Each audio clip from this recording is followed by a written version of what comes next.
Bonjour, je vous fais une petite vidéo parce qu'aujourd'hui c'est la journée de l'autisme, donc j'ai entendu des mamans parler, beaucoup de mamans parler, et je m'aperçois que tant que nous on n'est pas confrontés à ce problème, eh ben, ça nous passe un peu au-dessus de la tête. C'est comme tous les enfants handicapés ou autres, tant qu'on n'est pas confronté, on se dit ça n'arrive qu'aux autres, c'est pas pour nous, donc la vie continue.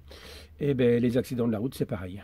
Perdre un proche, perdre un enfant, un accident de la route, tant que ça ne nous concerne pas, tant qu'on n'a pas un proche de mort sur la route, eh ben, on se dit ça n'arrive qu'aux autres. Alors je vous fais ce petit post parce que ben, hier il y a eu, si vous êtes de la région, vous avez entendu que le docteur, le cardiologue de Mégival, le docteur Chibani, a été percuté par une voiture dimanche matin, très tôt. Donc apparemment le chauffard ne s'est pas arrêté, il a percuté deux personnes, donc le docteur Chibani qui a été tué, qui est décédé dans la journée, plus une autre personne qui était plus légèrement blessée, mais traumatisée à vie de toute façon. Donc ces deux personnes s'entraîner en running sur Pourville, dans les Aises de Pourville, pour ceux qui connaissent, en Normandie. Donc le chauffeur ne s'est pas arrêté, il est parti et apparemment il s'est rendu ou il a été arrêté vers 11h du matin et il avait plus d'1,21 g dans le sang. Donc je vous dis pas à 6h du matin, 2 grammes voire plus.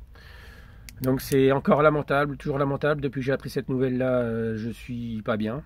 Je l'avoue, je suis pas bien parce que ça me remémore de plein de choses. Et puis, je connaissais le docteur Chabani parce qu'il m'avait vu ausculter une fois en cardiologie quand j'avais fait un test d'effort. Donc c'était une personne très gentille.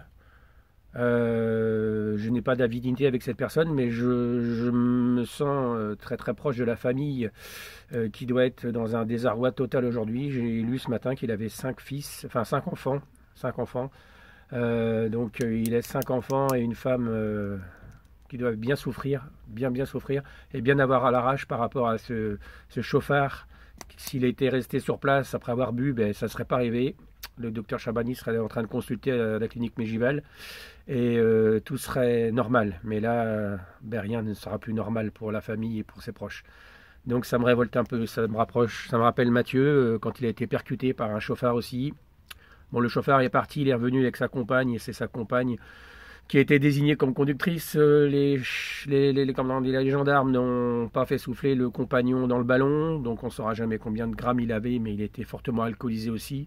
J'ai toujours pensé dans les 2 grammes aussi, parce que c'était un alcoolique chronique, donc là-dessus j'ai pas de... Mais bon, voilà, donc pour ceux qui connaissent pas trop Mathieu, c'est moi qui ai fait l'enquête, c'est moi qui ai tout amené à la gendarmerie pour que la vérité soit faite. Donc je vais vous abréger tout parce que c'est trop long. La semaine dernière j'ai essayé de vous faire une vidéo pour vous expliquer toute l'histoire de Mathieu, mais c'est vraiment trop long, c'est trop compliqué. Donc voilà, si vous avez des questions, vous pouvez me poser des questions, mais sachez que mon fils a été percuté aussi par un alcoolique qui a pris la fuite.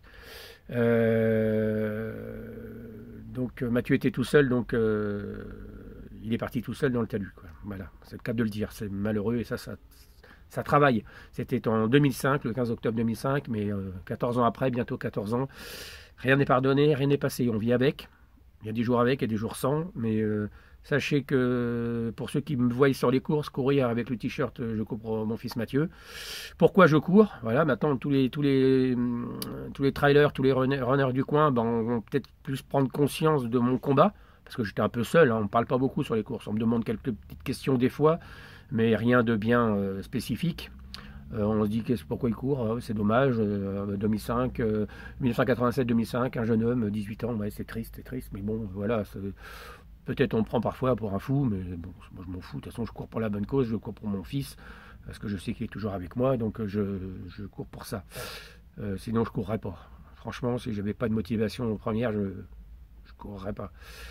Donc voilà, ben, je vous dis bon courage à tous, faites attention à vous sur la route, parce que des fous, malheureusement, il y en a partout, hein. De toute façon, vous savez, vous avez déjà vu, vous avez déjà été confronté à quelques fois des choses un peu space.